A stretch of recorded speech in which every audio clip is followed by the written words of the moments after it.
कहानी एक कारीगर की। एक बार की बात है, एक सेठ के यहाँ एक कारीगर मकान बनाने का काम करता था। समय के साथ जब कारीगर बूढ़ा हुआ तो कारीगर ने सेठ से कहा कि अब मैं अपने काम से रिटायर होना चाहता हूँ। सेठ ने कुछ सोचा और कारीगर से कहा कि चलो फिर जाते जाते एक मकान और बना दो। तो कारीगर ने ऊपरी मन से एक और मकान बनाने के लिए हाँ कर दी। अब कारीगर मकान बना रहा था, लेकिन उसका मन काम करने में नहीं लग रहा था। सोच रहा था कि सेठ के यहाँ इतने साल काम किया तो भी जाते जाते कुछ देने के बदले मुझसे काम करवा रहा है। इसी सोच से काम करने के कारण घर भी सही से नहीं बन पा रहा था। आखिरकार उसने घर बनाया, लेकिन वो उतना अच्छा नहीं बना जितना वो पहले बनाता था। काम पूरा करके सेठ के पास गया।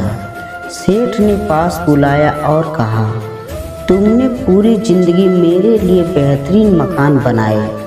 मैं तुम्हारे काम से बड़ा खुश हूँ, इसलिए मैं आज तुम्हें भी कुछ देना चाहता हूँ।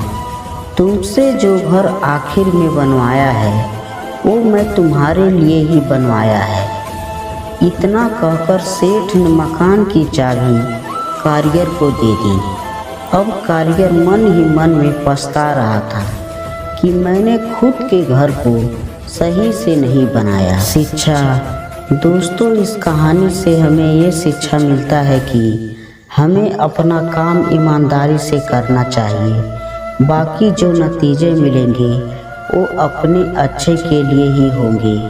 भगवान गीता में कहा गया है कि हमें कर्म करते रहना चाहिए, फल की इच्छा नहीं करनी चाहिए। इसलिए हमें अपनी तरफ से 100% देना है, ताकि बाद में हमें यह ना कह पाएँ कि मैंने पूरी कोशिश नहीं करी या मैंने अपनी तरफ से पूरा प्रयास नहीं किया। आपको कहानी कैसी लगी हमें आप अपने कमेंट के माध्यम से बता सकते हैं। ऐसे ही कहानियाँ सुनने के लिए हमें सब्सक्राइब और कमेंट करें।